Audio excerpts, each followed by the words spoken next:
Cette émission, elle démarre toujours bien parce qu'elle démarre avec la session de rattrapage de Jean-Luc Lemoyne. Et ce matin, Jean-Luc, nous recevons donc Laly Ménian et Mathieu Chalvignac pour l'émission Les Traîtres sur M6. Je suis très content. J'adore Laly Ménian, j'adore les jeux et j'adore la traîtrise. Voilà. Donc j'aime cette émission depuis sa toute première bande-annonce. Je vais devoir mentir, trahir, me faire des amis pour mieux les manipuler. Ah, c'est magnifique, on dirait les législatives. D'ailleurs, en parlant de politique, cette année, vous avez une ex-demi-première dame au casting. C'est Valérie Trierweiler. Oui. Je dis demi parce qu'elle n'est pas restée longtemps, par rapport à la passion de François Hollande pour le scooter et les viennoiseries. Triste épisode. Mais d'après Stomy Bugsy, ça devrait l'aider dans le jeu.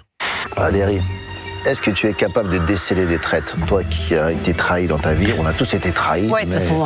Oui, il a essayé d'enchaîner vite, hein, car... Et il s'est rendu compte que c'était pas la meilleure phrase pour faire connaissance. Alors Mathieu, si je peux me permettre, vous avez un très bon casting, mais vous n'auriez pas dû inviter Laly dans l'émission. Vous regardez Les Mystères de l'amour? Je regarde, oui. Ouais. Donc vous connaissez son pouvoir. Elle est capable de voir l'avenir en buvant de la tisane. C'est terrible. Oui. Le scénariste des Mystères de l'amour travaille aussi sur les mystères du cannabis. En tout cas, avec ce pouvoir, les traîtres, elle va les repérer direct. Ils sont deux au monde à savoir prédire l'avenir comme ça. Laly et Julien Pichenet. Ouais, je sais aussi. Ouais, lui, on lui Les fait boire audiences. de la tisane, il voit tout de suite qu'il va passer une soirée de merde. Alors, cette année, dans les traîtres, vous avez décidé de pousser le curseur un peu plus loin. Cette année, j'ai décidé de rendre mes joueurs complètement dingues. Oh, on va se renterrer. Faites-moi sortir. Ils vont nous faire bouffer de la merde. Ah, mais c'est dégueulasse. N'en dites pas plus, ça c'est bon, j'ai envie de regarder. Moi, dès qu'on enterre des gens vivants en prime time, ça me fait envie. Bon, si Laly est là ce matin, c'est qu'a priori, elle n'a pas été enterrée profond, et tant mieux.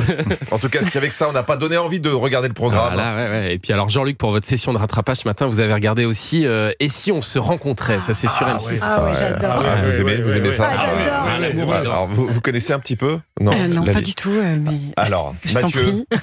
vous connaissez? Bien sûr. Bien sûr, Oui. il bluffe. Je vois, vous bluffez. Et si c'est la même boîte de production en plus. C'est le même mode de Studio production, c'est Studio 89 qui voilà. produit. Eh ben, Oui. je vous rappelle le concept pour ceux qui ne connaîtraient pas. Deux personnes qui sont en relation virtuelle acceptent de se rencontrer physiquement pour la première fois devant les caméras d'M6. Certainement pour avoir un peu plus d'intimité au moment des retrouvailles. Ça fait 10 ans qu'on se parle sur les réseaux et qu'on ne s'est jamais vu. Il y a exactement 3 ans, 2 mois et 4 jours. Quand on arrive à compter les jours aussi précisément, c'est vraiment que t'es au bout du rouleau. T'en peux plus de stocker. Ton slip, c'est un barrage hydraulique. Alors, dans le dernier numéro, on a eu l'histoire édifiante de Sophie. Je n'ai jamais eu de coup de cœur comme ça sur les réseaux sociaux. C'est tellement fort. Il est incroyable. Mais il y a vraiment quelque chose qui me dérange beaucoup et qui me fait peur. Il m'a dit qu'il présentait Culture Média. Vous en faites pas, Thomas, ça restera notre secret. Merci. Bon, surtout que le vrai garçon dans l'émission, c'est Alexis. Mais c'est Sophie qui parle le mieux de leur rencontre. J'ai beaucoup de mal avec cette rencontre. Parce que je m'attendais pas forcément à un physique comme ça. En réel, je l'imaginais pas aussi atypique. Atypique. Ouais, on sait plus si elle parle de son date ou de son appart. Il a un physique très atypique. Il n'a pas une grande hauteur sous plafond, mais on peut faire des travaux. Alors le pire, quand vous rencontrez une personne que vous ne trouvez pas à votre goût et que lui vous complimente sur votre physique, qu'est-ce que vous pouvez répondre? Ça me fait bizarre de te voir. Ah, c'est pas pareil. Non, carrément pas. C'est super joli. Merci.